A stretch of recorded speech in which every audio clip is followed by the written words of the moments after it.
Welcome to the Fabricators Coach podcast, where we believe that every fabricator deserves to have a business that not only makes the money, but also gives them time to enjoy it. In each episode, our goal is to share real information that you can take action on and use today. Information that, if you will use it, can help you reduce the chaos in your business, help you make more money, and help you get your life back. This particular podcast was created from a live recording of a previous webinar. In order to protect the confidentiality of the attendees, we've gone in and redubbed some of the questions and cut out some of the conversation. All right. So first, welcome. What we're going to do is a review of our March article in the Sleepy Rock Gazette. As those of you who have attended before, this is more of a discussion, more of a conversation than it is a presentation. For those of you who don't know me, my background, I've got over 40 years experience in manufacturing and business ownership and coaching. I've worked literally with hundreds of companies in a lot of different industries, including this one. I've owned my own brick and mortar business. And so those of you who are owners, I can understand how lonely that is at times. I've coached a number of fab shop owners over the last 20 years. And I ran a countertop shop for a few years. So I know where a lot of you are now and a lot of the challenges that you're dealing with. So that's just a quick thumbnail sketch on my background. So our objective, the reason I have these webinars, I write these articles and I have these webinars to try to give you a structure to begin working on your business. I think that the more that you work on your business instead of just working in it, then the more you're going to improve your business. The more that you do that, the closer you get to having a business that not only makes you money, but also gives you time to enjoy it. Because I really think, honestly, that you deserve that. I think it's important if you're a business owner to think about how to stop being your most expensive employee. Now, you probably noticed that we're recording this session. What we do is we convert the audio from these webinars into podcasts. So you can go back and listen to them. If you go to Fabricators Coach podcast on any of your podcast platforms, you can pick these up. And for those of you who are worried, I do sometimes have people who will slip up and say something that maybe they don't want their boss to hear. So we do go back and edit those out. We're very sensitive to that. Don't want to get anybody in trouble. So those will be available for you to listen to. All right. So this article for this month was Batten Down the Hatches. You can go to slipperyrockgazette.net and get a copy of it, select the current issue, and it'll show up there. Or you can go to our website, fabricatorscoach.com, and select blog, and you can download this article plus many others that are out there. So I'm wondering, how many of you are already seeing a slowdown in sales volume and or quote volume and or maybe showroom traffic?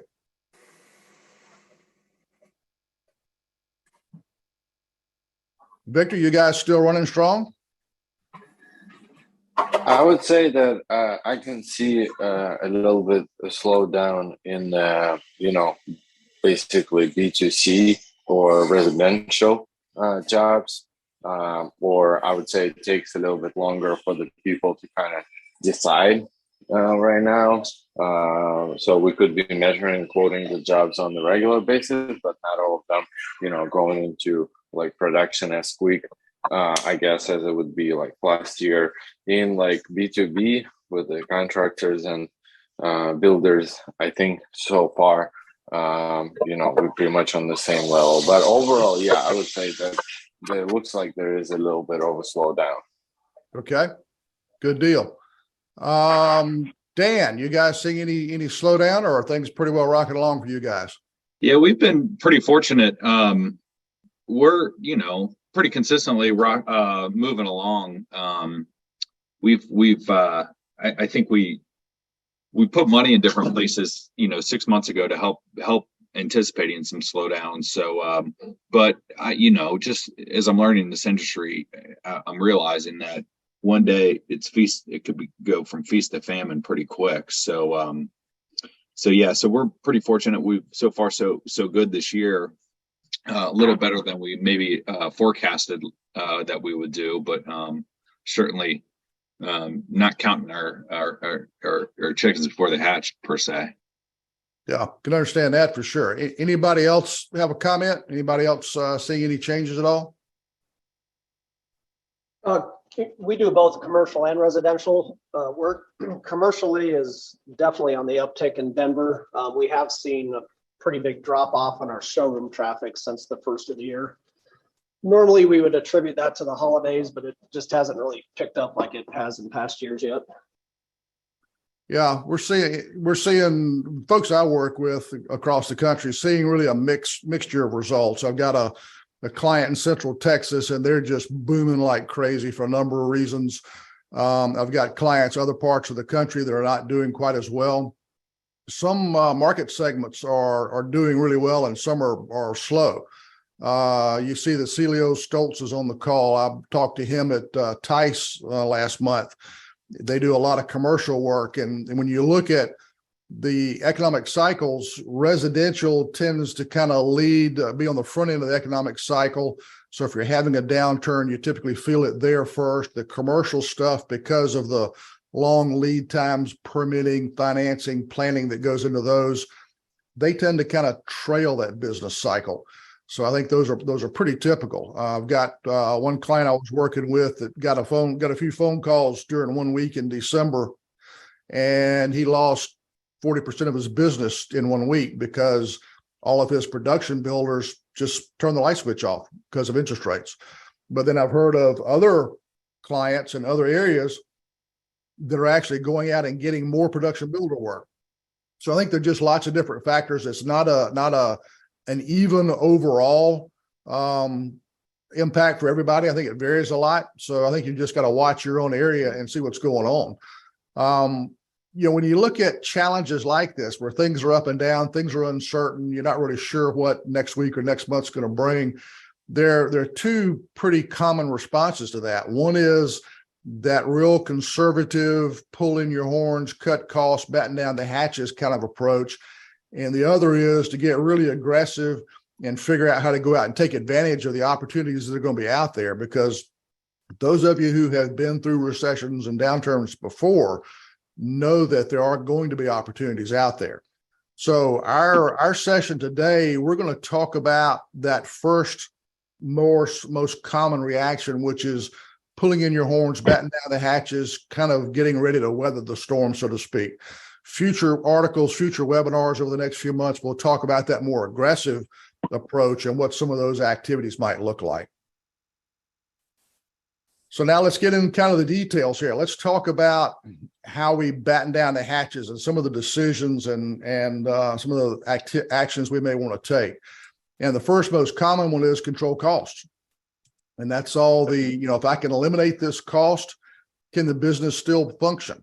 I recommend to folks grab your P&L statement, your profit and loss statement, and start walking down through there and question everything that's there and say, okay, if I pull this cost out, can the business still function? If you're not sure, you might try it temporarily. If you can't eliminate it, maybe you can reduce it a little bit. That's something to think about there. What are some typical costs that some of you would sit down and look at if you were forced with having to really start to cut your costs to keep your business in decent shape during a downturn?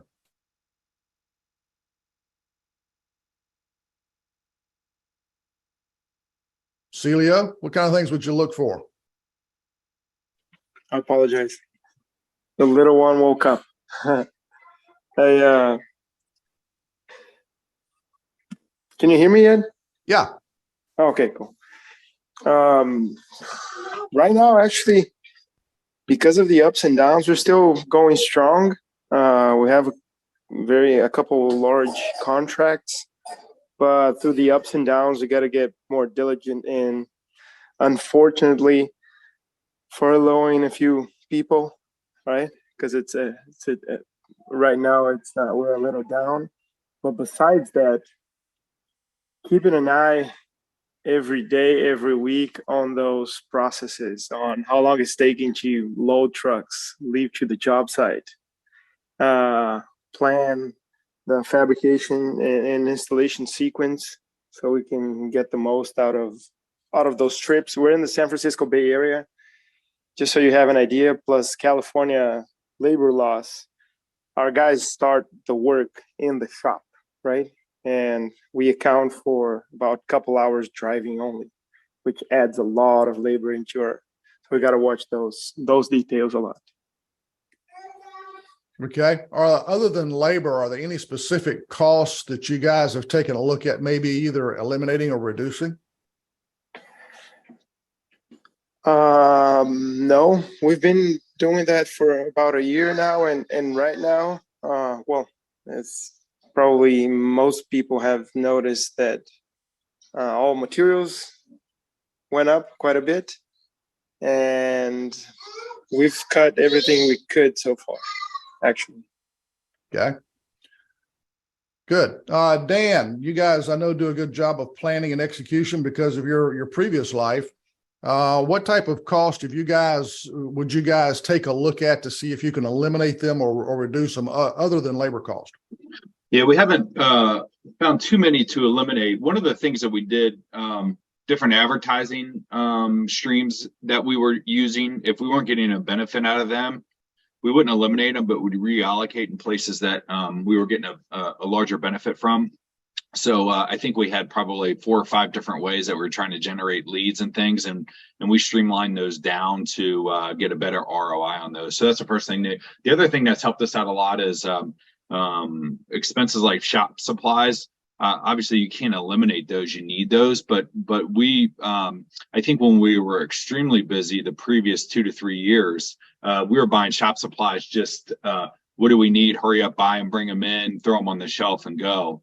And that's fine during that time. But as things tighten up a little bit, we're probably more focused on the things that we purchase and leave on the quote shelf until we actually absolutely need them, or right before we absolutely need them. So just by doing things like that, we've been able to trim down a lot of our, our cash that we would have in our pockets, as opposed to sitting on a shelf in the form of, whatever it could be, things that we need. So that's just paying attention to those things has actually allowed us to cut that cost by about 20% per month, just by ordering what we need, and as opposed to always being prepared and stocked like we're, a grocery store. We kind of pivoted that to more on demand of our need, and that's helped us a lot. So that's probably the biggest one that jumps out in my mind, and making sure that we're we're not just frivolously wasting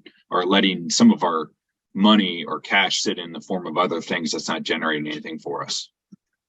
I think it's a great observation. You think about what's happened the last few years, everybody pretty well experienced just a huge surge in demand with shutdowns and all the remodels that went on, and people moving from urban to rural areas, and some new construction. Then we had supply chain issues where it was tough to get things. So you ordered, whenever you had something available, you went ahead and bought it. Didn't matter as much what the price was. So I think that's a great observation, that now if you're looking at uncertain economic times, getting really intentional about, okay, so when do I let somebody get a new set of pads, on a polisher?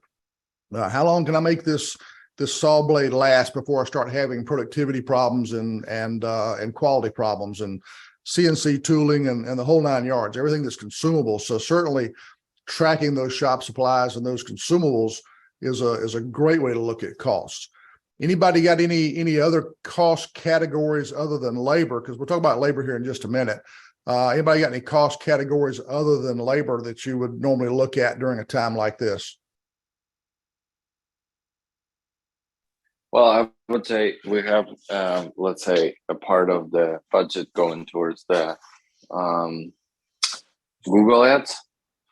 So I would say probably this time I would review how well it's working, and basically what actually, it brings in, and then have to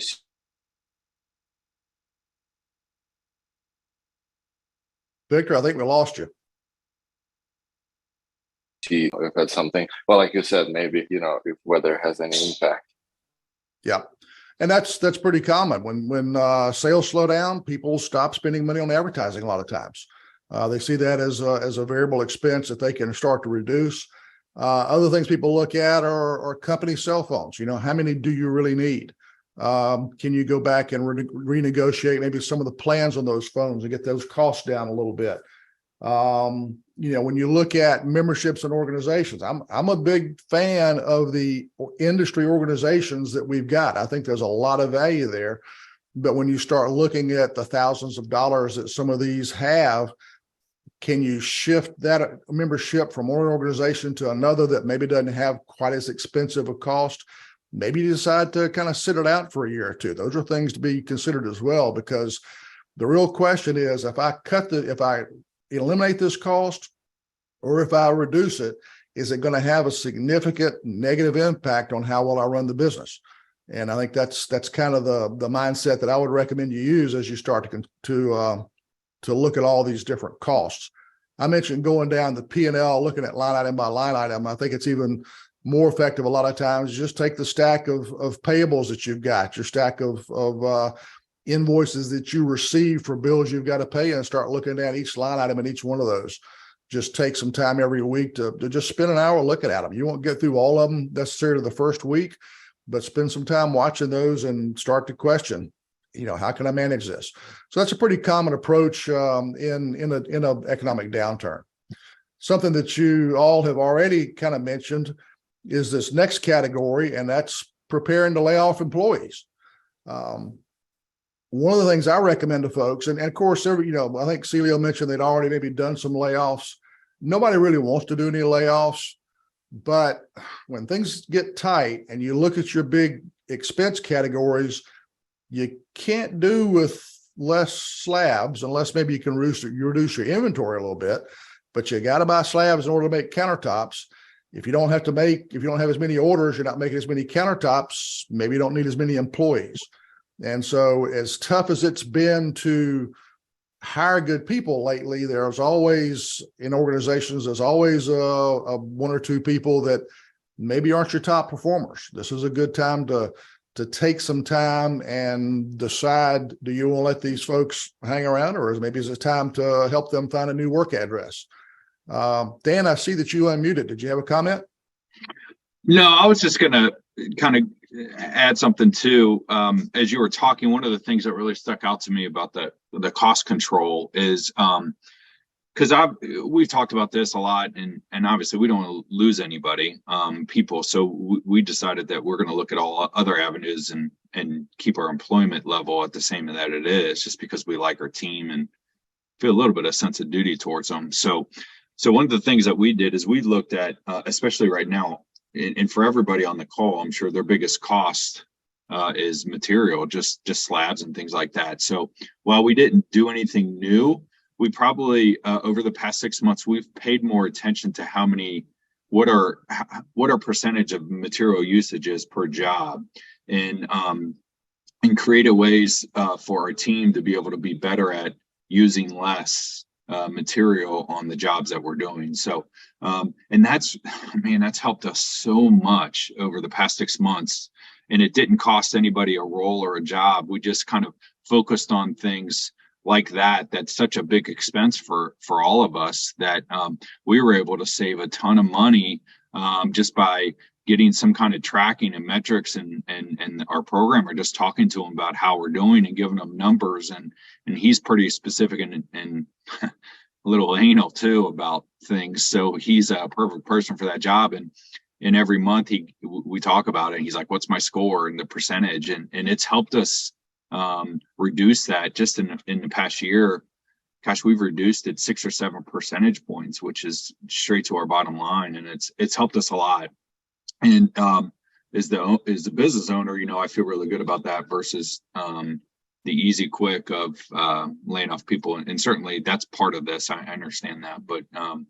But before that, we really focused on that, and that helped us a lot, where even if we figured out, if we reduce our revenue by 30 to 40%, we still can keep our people that we have. We just did this week, and that makes everybody feel really good. The owners, at least. I know it did me. Of not having gone through that so many damn times in the past. It's nice not to have to bring that into the into the recipe. So Sorry, just something to add, Ed, that I think it's helped us, and certainly I learned that because I'm brand new to this. I don't know this industry, so it became really apparent to us, and hopefully that helps somebody else on the call. It's a great comment. Thank you. What are the you mentioned tracking some metrics. What are some of the metrics that you're tracking, Dan, that you feel are effective as you try to manage material usage? Yeah, so we figured out we have certain builders and jobs that we use that it's inevitable on what we can do or can't do with some of the material. I mean, sometimes we're going to be higher percentage than we want to be, but what we took away from that is we figured out a way to be able to use remnants and that kind of thing. And the way that we structured our shop allowed us to, it was easier for us to use partial slabs and things like that on jobs, on mass, builder jobs. And that helped us out a lot. So we track, we just started doing this about 3 months ago. We've been tracking it, but we're starting to share it with our team, every job and what percentage of material slabs we use to the revenue. And we show our team now. And And we talk about, hey, low percentages aren't always good. Most of the time they are, but not always. And high percentages aren't always bad. Most of the time they are, but not always. So that so we go through each individual job and look at, hey, how do we do here? What stuck out? Do we have to remake? And those kinds of things. And we've brought just attention to how many slabs are cutting, but more importantly, the mistakes that happen in any of this. It seems it's inevitable, but everybody knows about it. So instead of taking a hammer to their heads with it, people are talking about ways to prevent them from, or recuts, and everybody knows that, oh shoot, we had a recut, this is going to affect that, and they see a bigger picture. And so kind of all of those things together, we talk about them as a crew, and the output of that meeting is, what do we need to do to prevent it from happening next time? And like I said, we've trimmed a lot of percentages off just a revenue of, or excuse me, the percentage of material that we're cutting. So just something as easy as that has really helped us, and sharing it with appropriate people has really, really helped us. Great thoughts all around. Those of you who may be interested, one of the things I see as I look at financials for companies I work with is when you take your material cost as a percent of sales, if you're looking at retail sales, just kind of as a benchmark, it'll vary for your B2B, obviously. But on retail sales, a typical benchmark these days is roughly materials being roughly about 30% of sales. 35 is not too bad. If you find that it's creeping up towards 40, you're probably not raising your prices enough. You get it down below 30, you're doing great. I have seen some folks down in the mid 20s. That's unusual. It's also not unusual to walk into a new client, start doing the analysis and find out that their materials is running 40, 50% of sales. And what that tells me is, as they've gotten material price increases, they've not kept up with their sales pricing as it relates to that. So that's another area to kind of look at. One thing I am hearing and talking with folks these days is, obviously freight costs are starting to come back down to something more reasonable out of the stratosphere they were in not long ago.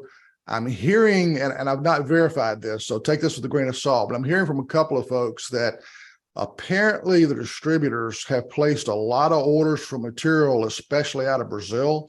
And apparently there are a lot of ships on the water. There's a lot of stone on the water getting ready to hit the States. And it sounds like there may be a good opportunity for picking up material at a lower cost here in the near future. So don't know if that's true or not. Keep your ears open. If you think about maybe doing a buy on some material, push for some negotiations a little bit, maybe some opportunities there for you. So appreciate you bringing that up, Dan. It's a great point. Let's talk about the thing that we all hate to do, and that's lay off employees.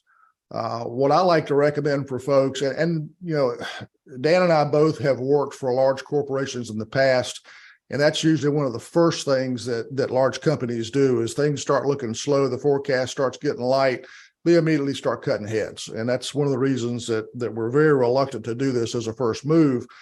But I think it's important now, before you get in the heat of battle, to put together your game plan. If things get bad enough and you've got to start reducing that cost, because after materials, your next biggest cost is typically labor, then it's a good time to make the plans now before you actually have to, because we're in the heat of battle. emotions run high, there's frustration, you're already under a lot of stress because the business is struggling. That's not the time to make those kind of decisions. Make them now while you've got some time to think through them with a clear head. And what I mean is, think about at what sales level do you need to start doing that reduction? Decide who goes first and why. One of the things that can be a big help, and this is a more of a help to large companies, but still can be a benefit to smaller companies too, is something called a skills matrix. In fact, if you'll hit my website, there's one there you can download for free. And what this does is on the vertical axis on the left, you list your people, and then across the top, you list the different skill sets. And then you rank the people based on their demonstrated ability with each of those skills. And you can color code that if you want to get fancy with it. But the idea is that once you've gone through a really good analysis, you step back and look and say, okay, where do I have a lot of flexibility as far as skills? I've got multiple people who know those skills. It may be fabrication. It might be, doing all the miters on porcelain. It may be your saw jet operator or whatever. People who can template and also install, or they can fabricate and they can also template, or those kind of mixes. See who the most versatile people are. See who the least versatile people are. Then take a look at that and say, okay, do I need to do some cross training now to give myself more flexibility when I do have to make a cut? Or can I take this skills matrix like it is and use that to help inform some of the decisions I may have to make about who may have to go first if I get there? So that type of analysis now, before you get in the heat of battle, I think is really important. I also think it's important to sit down and put together a specific game plan. What are those benchmarks, those milestones financially? If you're running, $300,000 a month in sales, just to pick a number, when you get down to 250, is it time to make a cut? Can you wait to 200? Sounds like Dan and his company have already made that analysis, but I think it's important to sit down and think through that so that you're not in a position where you've waited too late and now the company is in a tougher spot than it really needs to be. So I think that part's important. Another aspect of this is making your decisions on what's the severance going to be. How are you going to tell the employee? What are you going to tell them? What do you tell everybody else? And I think it's worthwhile to go sit down and kind of script all this out. Go ahead and make your plans now for what kind of message you want to present, what you want to have out there. And don't forget company property, passwords, keys, cell phones, keys to vehicles, tools, all those types of things. Make yourself a checklist. What are the things, if you have to lay somebody off, what are the things you need to make sure you get done before they leave your place for the last time? That's really important. Celio referred to California's labor laws. If you don't have somebody on staff who is really up on labor law, HR specialist, go find an HR consultant who can walk you through that, because each state's got different laws. And one of the things you don't want to do is get yourself in trouble there. So those are all things to kind of think about. It's a lot to consider, but I really recommend going through this exercise now before you get in the middle of that. Anybody, I know Celio, you said you guys had already done some of that. Anybody else who's already done some layoffs or who are maybe thinking you may have to plan for some here before too long? Any other thoughts on how to handle this?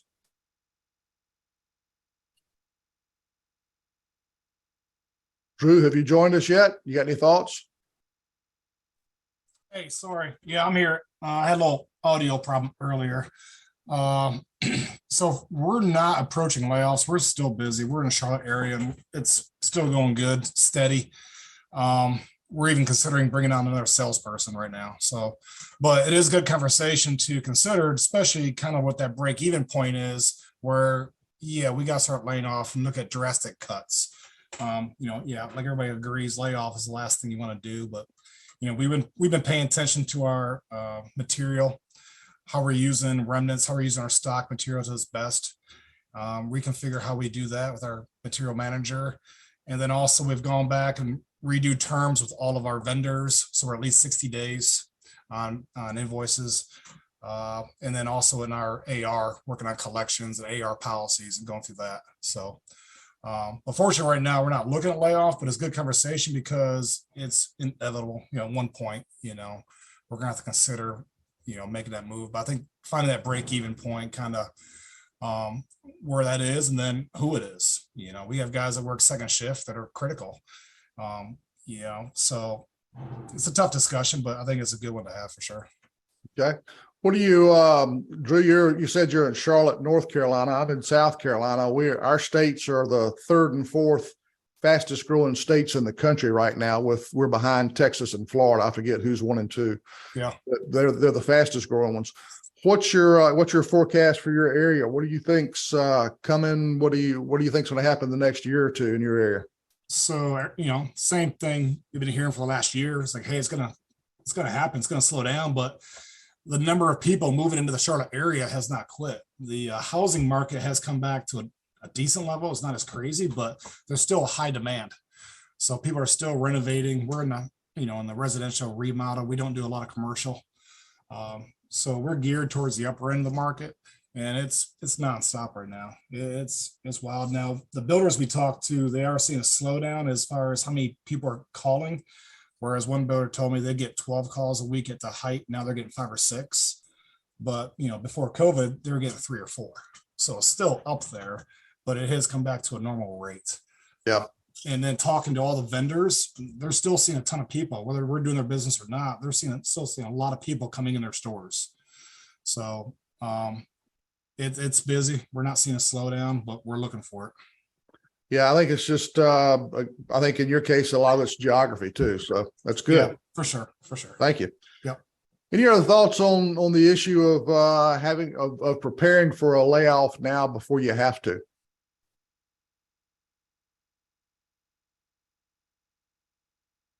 All right, let's move on to the next one then. Dipping into reserve funds. This is kind of the financial piece of things. This is where I think having a written plan is really critical. Having worked on a couple of turnarounds and been through challenges like this, if you don't have a plan for how to manage your cash, your lines of credit, that sort of thing, if you don't have specific milestones lined up, it's really, really easy to kind of overshoot your runway, so to speak, to all of a sudden look up one day and you've burned through all of your cash, your lines of credit almost maxed out, and all of a sudden you're headed for a hard landing. And if you don't have a written plan, if you're not tracking those quickly or tracking those regularly, then that's a real risk that you've got. That's the kind of thing that really can kill a business. Any of you who know Aaron Crowley, he's the no-lift cart guy. He was a Fab Shop owner. He's got the Fab Lab podcast, and one of his podcasts from, I think, late last year after he sold his business, he had a few podcasts where he talked about that experience. And one of the things he talked about was, after that, he talked about going through the recession and some of the challenges he had with some of the covenants he had on his lines of credit. He didn't realize that when his sales got down to a certain level, certain covenants kicked in from the bank on that agreement that he'd forgotten about, didn't realize they were there, and really caused him a lot of challenges. So if you're not familiar with that, you've got lines of credit with a lender, really good to go back and review those now before it becomes an issue. I know I've worked in businesses where the inventory was part of the value of the business. The business was heavily leveraged. And when that inventory got down below a certain point, it kicked in payments from the company that had to go back to the bank at a time when the company didn't have any cash. And so that can be a really, really tough challenge. So tracking that at least weekly, staying on top of it once a month is not nearly often enough, I don't think, especially during a downturn. So that's one of those areas that can really sneak up on you if you're not paying attention to it. Anybody got any experience with managing cash during a downturn like that? It's kind of interesting. I've got of the clients that I have, I would say a large percentage of them either bought or started their business after the Great Recession. So a lot of these folks haven't had to deal with a downturn like this. That's one of the reasons I wrote the article was in working with some of my clients, they hadn't even thought about what this looks like. So if you owned your business or you worked in the industry and were in a management position during the last recession, you're familiar with a lot of this. But if you weren't in that position during the last one, it could be a big shock. Yeah, I'll speak up. My partner Michael was on the phone originally. We're working with, and cash management is key. Cash is key, right?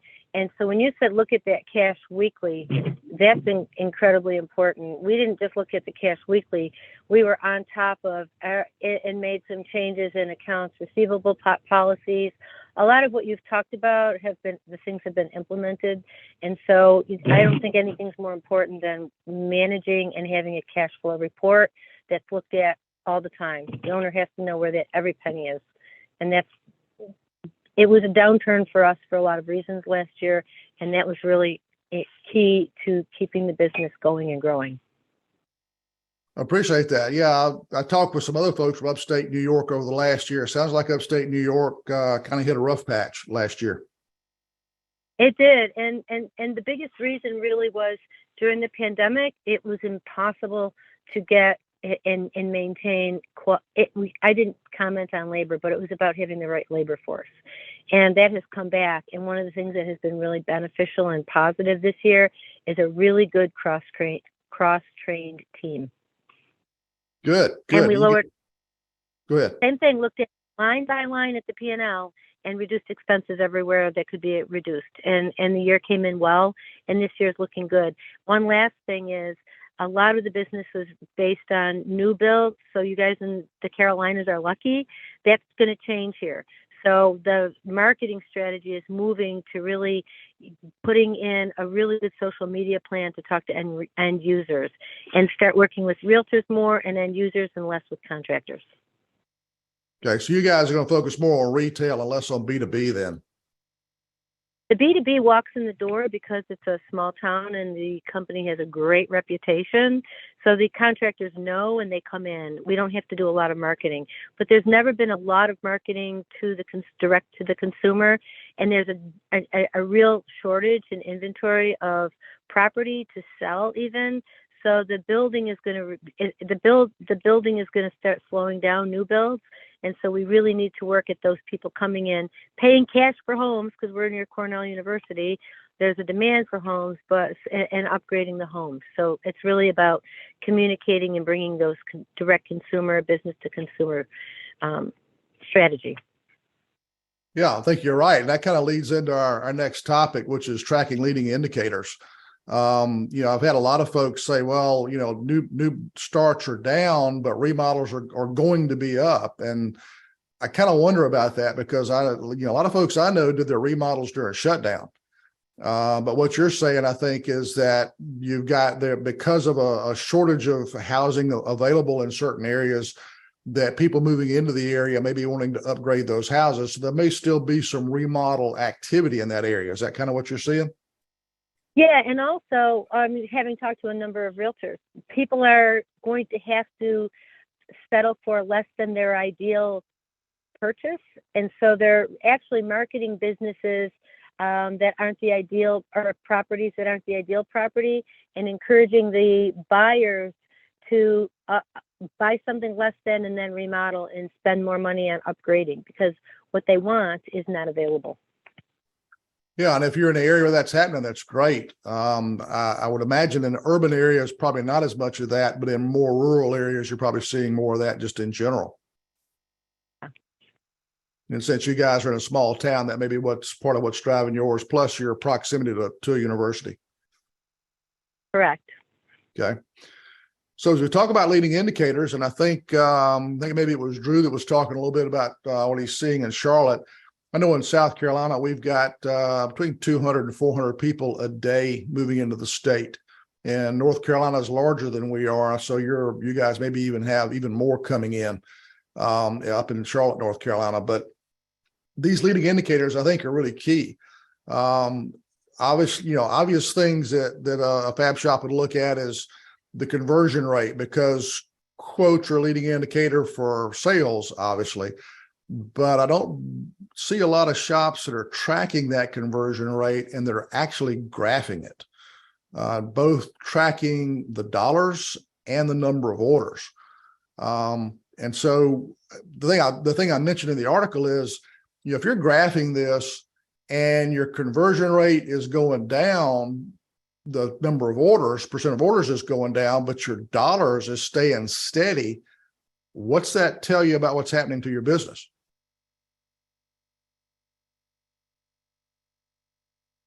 Nobody wants to take a chance on that one, huh? As you watch your conversion, go ahead. You repeat that. The business remains steady, right? But your quote level is going down. Well, if your number of quotes is going down, but if your quote dollars is staying steady, in other words, the conversion rate on order quantity is down, but the conversion rate on dollar quantity is steady. While you're doing larger jobs, your pricing is going up. You're doing a better job at pricing. Perhaps your conversion rate is going up if the dollar rate's the same, but number of quotes are lower. You have a higher close rate, or you have, you've done some nice price increases. Absolutely. I was talking with a fabricator back in December that was just really concerned about their total volume, just their level of activity, the showroom traffic, the number of quotes. And we started looking at this data, the conversion rate on number of orders and conversion rate on dollars. And they had exactly that scenario where the number of quotes was going down and the conversion on the quotes was going down, but their dollar value was staying the same. And what had happened was, and they kind of knew this, but just didn't really recognize it. But by graphing it, looking at the data, they could see evidence that the average size of job that they were running versus what they had been earlier in the year, those jobs were getting larger.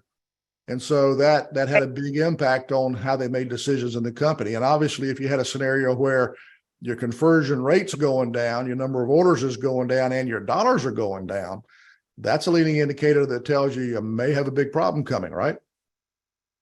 Well, yeah. And the other thing I think that's important working with the sales team is we worked on upselling and, just add-ons to a sale. And also, it's easy for salespeople to throw out quotes, but they could waste a lot of time if the person walking in isn't well qualified. Sometimes, looking at who the ideal client is and just not throwing out a quote, but qualifying them better saves a lot of the salesperson's time, and that can increase the whole close rate also. And also the price per, and also the dollar volume. If you have people that are well enough trained to go out and template, and not only are you templating for what they request, but what else are you looking at in the future? Make sure you template that and then get that into your pipeline. Definitely. And so tracking this data is really key. And then having a sales process is important. And that's part of what we'll talk about next month is the sales process. But having something that's defined, having a script, not that somebody's going to read it robotically and quote it word for word, but having things in your sales process like qualifying your prospect, make sure that if you're going to spend time with them, that they're actually somebody who might buy from you. As you look at leading indicators, how many of you use a CRM, a customer relation manager piece of software? Celio, do you guys use one? We don't. Okay. Dan, go ahead. I'm sorry. I was going to say here, a cautionary tale. We have one available. Using a CRM, salespeople need to be very well trained because garbage in, garbage out. And it's easy to get a CRM really messed up. So we have it available and we're moving toward using that, but haven't used it yet. Which one do you have? It's actually it's available with SPS. We use SPS because we also sell tile. Stone Profit Systems. Okay, gotcha. Yeah. All right. Dan, I know you've got a sales background from a previous life. Do you guys use a CRM? No, we haven't made the jump to using one yet. I think it's something in our future, but we haven't done it yet just because I think I see great benefit in it, but I don't know that our team would be bought into it quite yet. And as a result, I'm not going to push that onto them. So it's I don't think we're ready to move into that world yet, but know that we need to. Yeah, understand. And the comment we got earlier about the fact people really need to be trained well, and the process needs to be managed. One of the things I like about the CRMs that are out now is that it's not just tracking, quoting process, quote volume, quote to order conversion rate, dollars, that sort of thing. You can also start to track salesperson performance. who's responding to quote requests within the time frame that you've established, who's really and truly doing a good job of following up on those quotes. Hopefully you've got a predetermined sequence of 2 emails and a phone call, 2 phone calls and an email. We space those 2 days apart, whatever your normal sequence is. And that won't happen for every quote, but there needs to be some structure around that. You can track all that with a CRM. And one of the things I really like about them is that those of you who are doing social media marketing, doing Facebook ads, doing Google ads, you can start to track that social media engagement. You can start to track your website traffic, and that gives you an even earlier leading indicator for what quotes may be. And so CRMs can kind of help pull that together, and a true CRM can give you some good data around that, even give you some good dashboarding capability. So I think that's worth looking at just as an additional tool to use. An additional, sorry. This is Kelly. Hey, no, a quick comment on that one. We do business to business only. And we have a hard time getting a lot of times we get a hard time getting a response from the GC if we're getting awarded or not, which makes it really hard to track our conversion rate, right? So a lot of them give us no's, yes or no's, but a lot of them we just don't hear back. And of course, that's after certain time we mark as a no. But if anyone has any suggestion on that, it would be very helpful. Anybody got any thoughts that deals with GCs, the B2B side?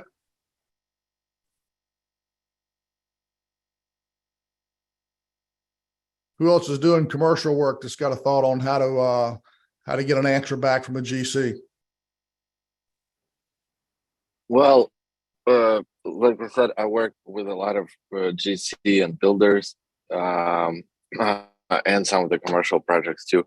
Well, I know basically, let's say, number of accounts that I know for certain that all the jobs go to us.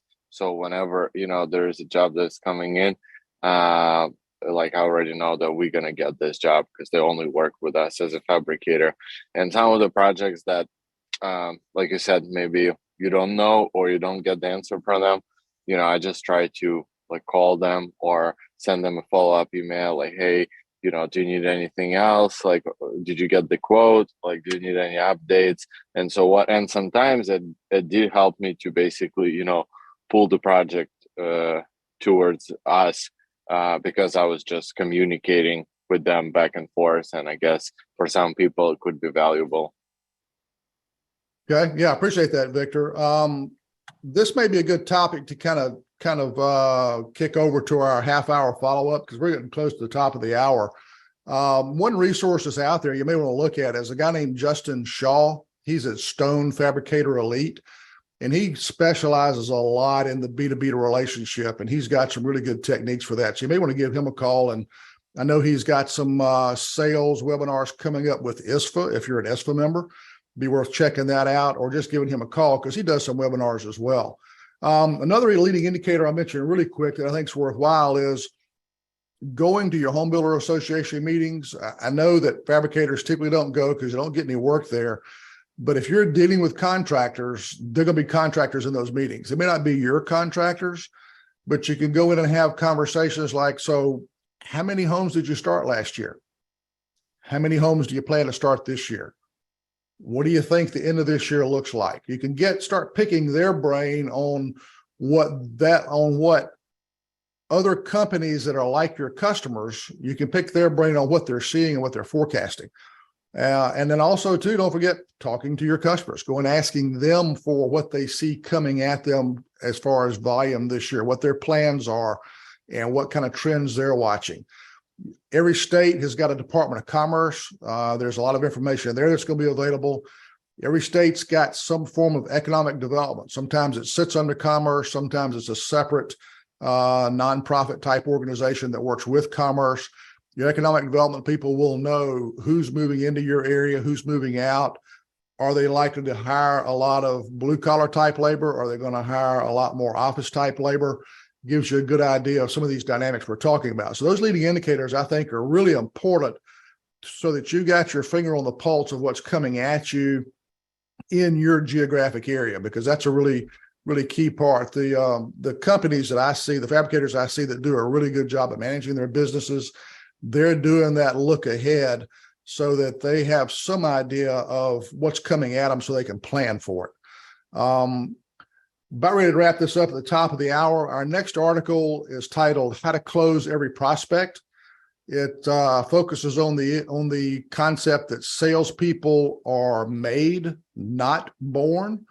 We'll talk about how to close the sale before you even quote. We'll look at that from a B2B side and a B2C side.